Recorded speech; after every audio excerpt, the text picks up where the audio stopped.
आप सभी का मेरे चैनल में एक बार फिर से बहुत बहुत स्वागत है।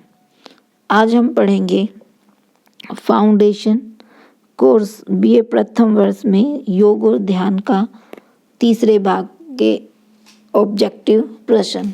तो यहाँ पे वो बता रहे हैं कि सूची का मिलान करना है। तो कह रहे हैं अग्नि जो सार क्रिया है वो किससे संबंधित है? उदर रोगों का विनाश करती है। और कपालभाति कफ दोषों का विनाश, और नेति दिव्य दृष्टि का विकास, और आपका फिर बचता है कुंजल यानी कि आमाशयिक पित्त श्लेष्मा और क्लेंदों का दोष को दूर करती। फिर यहाँ पे मिलान कह रहा है, देखो हस्तितानासन ये सूर्य नमस्कार की 5वीं अवस्थाएं हैं। और जो अश्व संचालन अब कौन सी है? मैं पिछली बार भी हम लोगों ने बताया था, ये थी द्वितीय अवस्था। उसके बाद है ये पर्वतवासन। तो पर्वतासन है सूर्य नमस्कार की 4थी अवस्था। और अष्टांग नमस्कार आती है सूर्य नमस्कार की 6ठी अवस्था। फिर यहाँ पर मिलान करना है।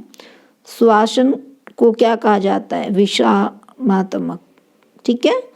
और धनुरासन को शरीर संवर्धनात्मक, पद्मासन को ध्यानात्मक, और सरोगासन को विपरीत करणात्मक कहते हैं।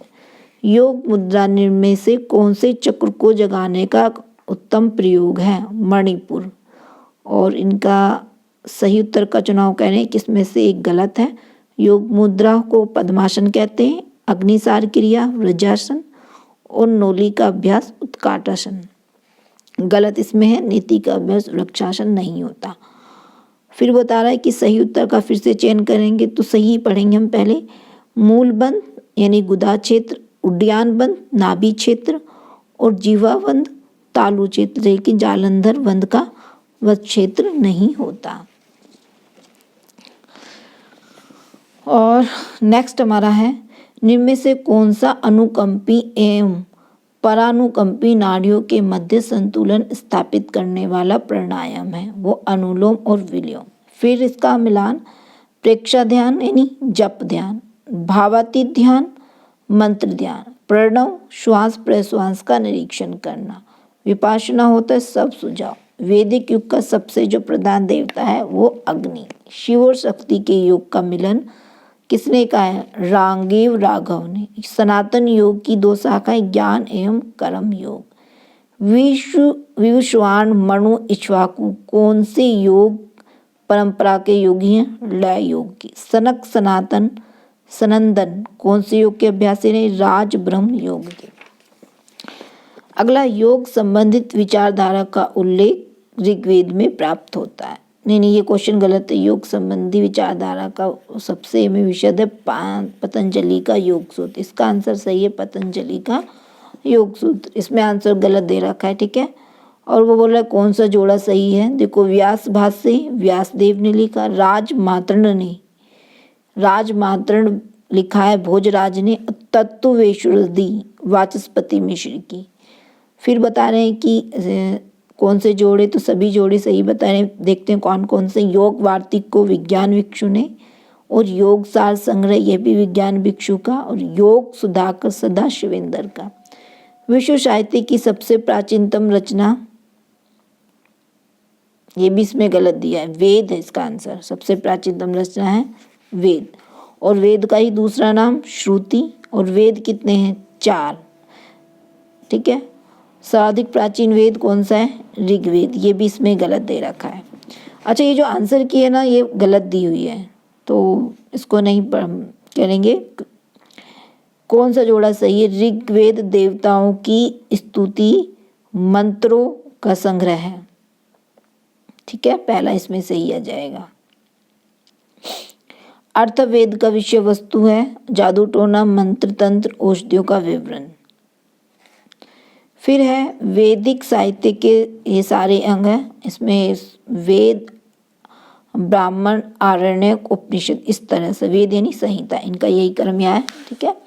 उसके बाद कौन सा जोड़ा सही, देखो संहिता में स्तुतियों का संकलन होता है, ब्राह्मण में यज्ञ की विधियों का वर्णन है और उपनिषद ब्रह्म और आत्मा का विचार किया जाता है। वैदिक साहित्य के निम्न से कौन से अंग में वन में निवास करने वालों के लिए उपासना की पद्धति का, यह आरण्यक होगा, इसका उपनिषद नहीं है, ठीक है। ऋग्वेद के दार्शनिक विचार में निम्न से कौन सा सम्मिलित है, एक ऋग्वेद के दार्शनिक विचार में कौन सा सम्मिलित है, अद्वैतवाद है, एक ईश्वरवाद, ये बहुदेववाद या उपयुक्त सभी, इसका द्वैतवाद आ जाएगा, ठीक है, इसका आंसर अद्वैतवाद। कौन सा योग साधना का उद्देश्य होता है, ये त्रितापों से संतृप्त मनुष्य के ताप अर्थात दुखों का शमन करता है, आत्मदर्शन करता है, मोक्ष की प्राप्ति। योग साधना के लिए सही तथ्य, योग साधना के द्वारा वास्तविक ज्ञान की प्राप्ति होती है, योग साधना के द्वारा अज्ञानता का आवरण दूर होता है, योगी धर्म का लक्षण है, और योग साधना का उद्देश्य चित्त की वृत्तियों का निरोध होता है, आत्म तत्व का स्वरूप में प्रतिष्ठित हो जाता है, योग साधना का उद्देश्य उस निरंजन पद में विलीन हो जाता है। कौन सा योग साधना का उद्देश्य है, शारीरिक स्वास्थ्य की प्राप्ति होती है, मानसिक स्वास्थ्य की प्राप्ति होती है और संवेगात्मक स्थिरता की प्राप्ति, तो यहाँ पर इसका आंसर हो जाएगा उपयुक्त सभी। कौन सा योग साधना का उद्देश्य है, व्यक्तित्व का विकास होता है, व्यवहार में परिवर्तन होता है, सामाजिक अंतर्व्यक्ति संबंधों में सुधार होता है, तो यहाँ पर इसका आंसर हो जाएगा उपयुक्त सभी। नेक्स्ट है अयम तु परमो धर्मी यद योगेनात्म दर्शनम, अर्थात योग के द्वारा आत्म दर्शन को ही परम धर्म माना गया, यह बात याज्ञवल्क्य के स्मृति में प्राप्त होती है।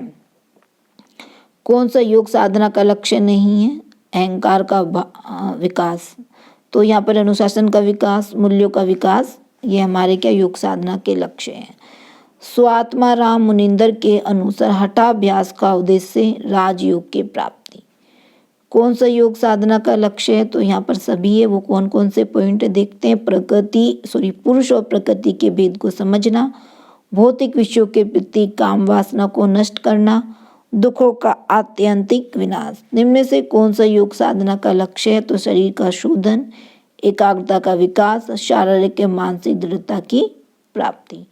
कौन सी योग से संबंधित गलत अवधारणा है, तो बता रहे हैं कि कौन सी गलत अवधारणा, तो ये सभी कह रहे हैं, तो कौन से देखते हैं। योग विद्या सामान्य सांसारिक व्यक्तियों के लिए नहीं है, ये बात बिल्कुल गलत ही है। योग केवल मात्र खिलाड़ियों के लिए है, ऐसा नहीं है, और योग स्त्रियों एवं लड़कियों के लिए नहीं, ऐसा नहीं है। तो अर्थात यहाँ पर क्या उपयुक्त सभी। कौन सी कथन सच्चे, योग के नाम मात्र लोग इसे आसान समझने लगते हैं, योग केवल साधु सन्यासी तपस्वियों के लिए है, योग साधना सभ्य सुसंस्कृत तथा प्रगतिशील व्यक्तियों के लिए नहीं है, तो यहाँ पर उपयुक्त। कौन सी योग से संबंधित गलत अवधारणा बता रहा है, यहाँ पे देखो सारी गलत अवधारणा है, तो देखते हैं क्या है। हठ योग शब्द से कुछ लोग हठ पूर्वक किया जाने वाला योग प्रणाली समझते हैं, तो यह बात पूरी तरह से गलत है। ब्रजोली मुद्रा की साधना के लिए आज्ञाकारिणी रमन कुशला स्त्री की आवश्यकता है, ये भी गलत है। भ्रष्ट और भ्रमित हठ योगियों के द्वारा वीर्य रक्षा और ब्रह्मचर्य रक्षा हेतु कृत्रिम उपायों का सहारा लेकर बलात् इंद्रियों का दमन करना, ये भी ठीक नहीं, अर्थात यहाँ पर उपयुक्त सभी कथन होगा, तो कोई सही अवधारणा ही नहीं है यहाँ पर। कौन सा कथन सही है, तो योग एक आध्यात्मिक विषय है, योग मोक्ष प्राप्ति का साधन है, योगाभ्यास द्वारा अंत चेतना का विकास होता है। फिर कह रहे हैं कि फिर सही कथन, योग आत्म तत्व को परम तत्व में विलीन करने का साधन है, तो ये बात सही है। योग वैयक्तिक चेतना को अखंड या समूह चेतना में विलीन करने का उपाय है, तो ये भी सही है। और योग सांसारिक दुखों का आत्यंतिक विनाश का साधन है, तो यहाँ पर सभी कथन ठीक हो गए। फिर कह रहा है कि कौन सा तथ्य सही नहीं है, ये जान। योग विषय नहीं है, तो ये सही है। योगाभ्यास के द्वारा रोगों का उपचार हो जाना योगाभ्यास का सह उत्पाद मात्र है, तो क्या है, ये भी सही है। लेकिन योगाभ्यास द्वारा समस्त प्रकार के रोगों का इलाज संभव है, ये ऐसा नहीं है। योगाभ्यास द्वारा मनोकायिक रोगों का सफलतापूर्वक इलाज करना संभव, ये बात सही है। तो योगाभ्यास के द्वारा समस्त प्रकार के रोगों का इलाज संभव है, तो यहाँ पर ये बात पूरी तरह से गलत सिद्ध होती है। कौन सा धर्म सही है? देखो, योग कोई सांप्रदायिक विषय नहीं है, तो ये बात सही है। योग कोई धर्म नहीं है बल्कि जीवन जीने की एक कला है, ये भी सही है। योग का अभ्यास 10 वर्ष की आयु से लेकर 80 वर्ष तक की आयु के सभी व्यक्ति कर सकते हैं, तो यह भी सही है। तो यहाँ पर सभी से ये आ जाएगा। षड दर्शन से संबंधित जोड़ा, न्याय दर्शन महर्षि गौतम, सांख्य कपिल और वैशेषिक कणाद, तो यहाँ पे सभी कथन सही हैं। और योग दर्शन के प्रतिपादक महर्षि पतंजलि, वेदांत दर्शन को बादरायण और मीमांसा दर्शन के प्रतिपादक जेमने, तो यहाँ पर सभी कथन ठीक हो जाएंगे। फिर कह रहे हैं टीका ग्रंथ और टीका से कार से संबंधित हैं। न्याय सूत्र को लिखा वात्सायन ने, सांख्य सूत्र को विज्ञान भिक्षु ने और वैशेषिक सूत्र को प्रशद ने, तो ये सभी कथन ठीक हो जाएंगे। फिर वही क्वेश्चन है टीका और टीकाकार ग्रंथ का। योग सूत्र व्यासदेव ने, वेदांत सूत्र शंकराचार्य ने और मीमांसा सूत्र शवाबर भाष्य ने लिखा है। और नेक्स्ट क्वेश्चन है न्याय दर्शन का चरम उद्देश्य क्या होता है? मोक्ष को अपनाना। न्याय दर्शन के मोक्ष की अनुभूति होती है तत्व ज्ञान एवं वस्तुओं के वास्तविक स्वरूप को जानने से। न्याय दर्शन में 16 पदार्थों की चर्चा हुई है।